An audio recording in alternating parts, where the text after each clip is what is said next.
शिवमहापुराण कथेमध्ये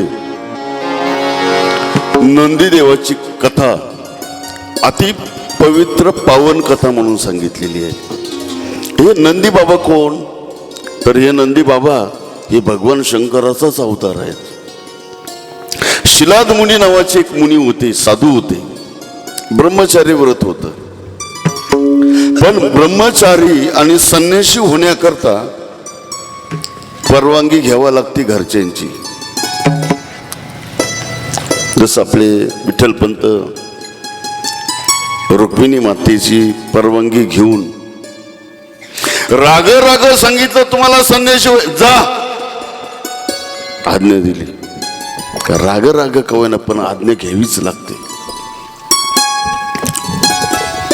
पण एकुलता एक असलेला शिलाद मुनी इकडे आणतो संन्यासी झाले. संन्यासी आणि मग संन्यासी झाल्यावर बायका मुलं नाही ना, घरदार नाही ना, संसार नाही ना. एकुलता एक मुलगा संन्यासी झाला, वंश खंडित झाला. आणि वंश खंडित होता कामा नये, कारण हा त्रास पितरांना होतो. त्रास कोणाला होतो? वंश जर खंडित झाला तर त्याचा त्रास पितरांना होतो. कारण पितरांचा उद्धार होण्याकरता कोण पाहिजे? कुलदीपक पाहिजे ना. आमचे एकनाथ महाराज भागवतामध्ये लिहितात, जे माणसं मरतात ना आणि ते पितृलोकामध्ये गेल्यानंतर आपल्या उद्धाराकरता खाली मृत्यूलोकामध्ये आपल्या परिवाराला उद्देशून इच्छा प्रकट करतात. होते पितरांचे मनोगत, पुत्र होईल हरिभक्त, पूर्वज उद्धारेल समस्त निमे करुणिया.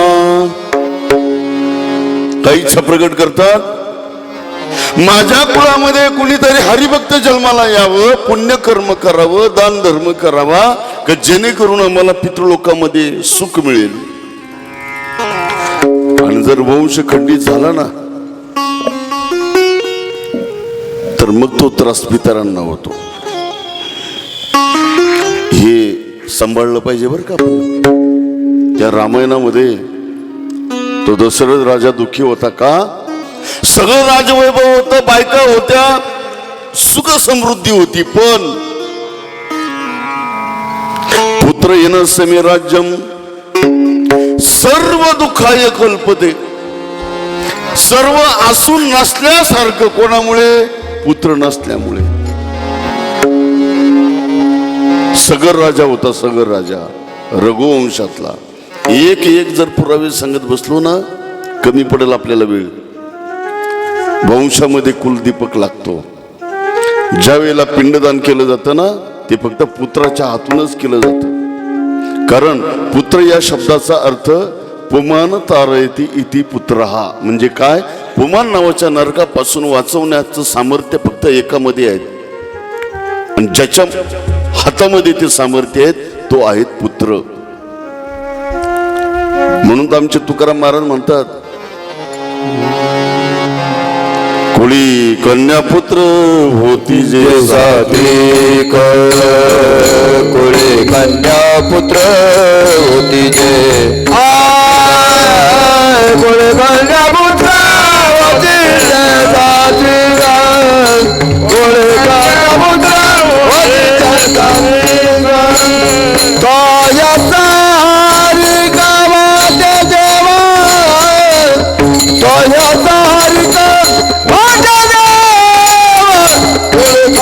पुत्र होतील जे सात्विक, कुळी कन्यापुत्र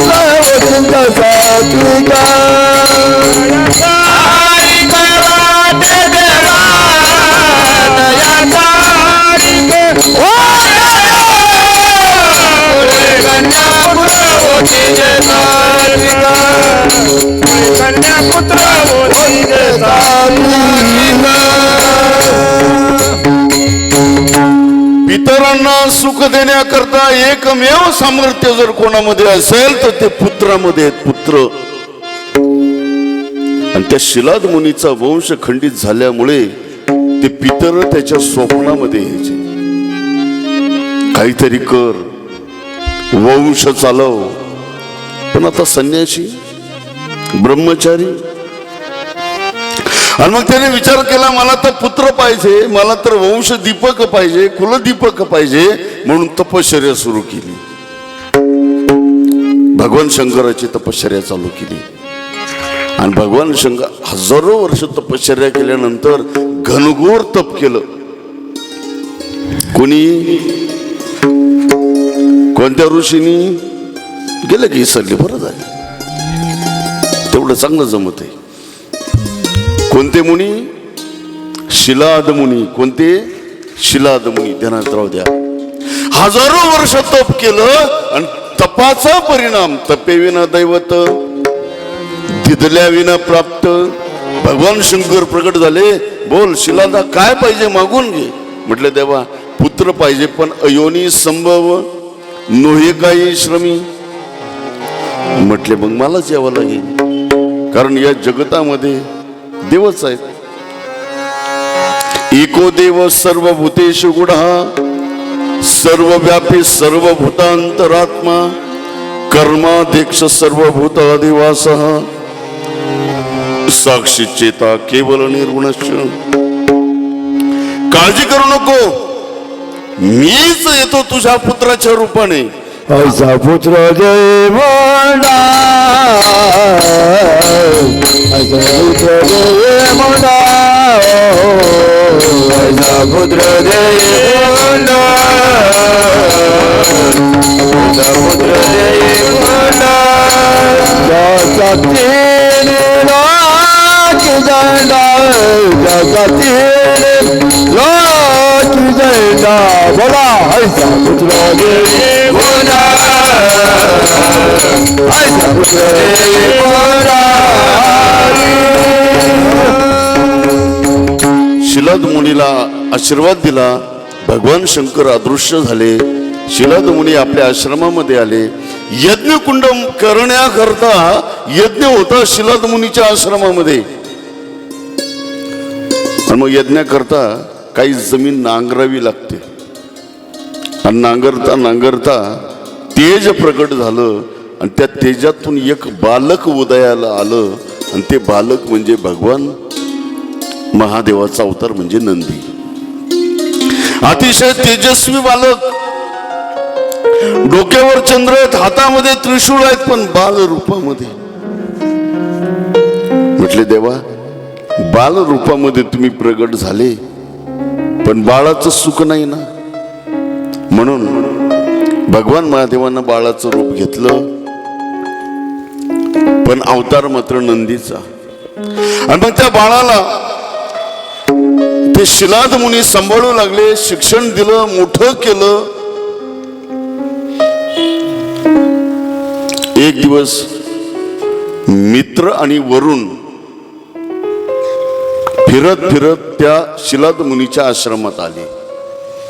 आश्रमात आल्यानंतर त्या नंदीला पाहून आकस्मित झाले. आश्चर्य वाटलं त्यांना. एवढा गुंडस मुलगा, एवढा तेजस्वी मुलगा, सामान्य मुलगा नाही. पण ज्या वेळेला त्याच्याकडे बारीक बघितलं, मग मात्र आश्चर्याचा धक्काच बसला. शिलाद मुनी म्हणे, काय झालं तुम्हाला?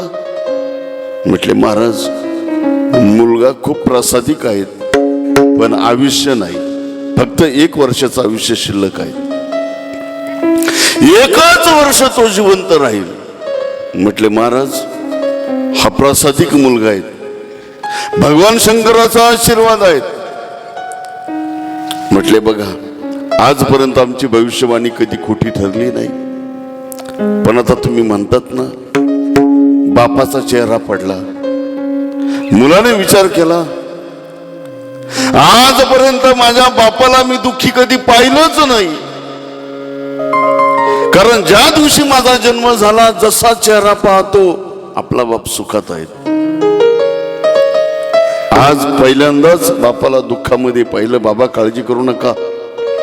जरी या दोघांनी माझा विषय 1 वर्षाचा जरी सांगितलं असेल ना, काळजी करू नका, मी तप करतो. घनघोर तप केलं. कोणी? नंदीना. घनघोर तप केलं, काळाची इच्छा झाली नाही. भगवान शंकर प्रकट झाले आणि भगवान शंकर प्रसन्न झाले आणि या जगतामध्ये अमरत्व कोणालाच नाही. पण नंदीला सांगितलं, काळजी करू नको, आजपासून तू माझ्याच छाये छत्रेखाली राहशील, तुला कोणापासून भीती नाही. आणि मग तेव्हापासून नंदी बाबा भगवान शंकर सोडून कधीच अलिप्त नाही. कोणत्याही मंदिरात जा, भगवान शंकराच्या समोर नंदी. एक वेळेला भगवान शंकराचं दर्शन नाही झालं तरी चालेल, पण नंदीच्या कानामध्ये जर तुम्ही निरोप दिला ना, तो निरोप कोणाला जातो? महादेवाला. भारतामध्ये एकमेव ठिकाण असं आहे का जिथं भगवान शंकराच्या समोर नंदी नाही. ओळखा बरं? कपालेश्वर. त्याची मोठी आख्यायिका आहे, उद्याच्या कथेमध्ये येईल ती. पण या नंदीबाबाचं ऋण भगवान शंकरावरती होतं, त्याचा परिणाम भगवान शंकराने कधी नंदीला सोडलं नाही. असा हा नंदीबाबाचा अवतार शिलाद मुनीमुळे झालेला आहे. हे ऋण उतराई म्हणून नंदी बाबा भगवान शंकराच्या सानिध्यात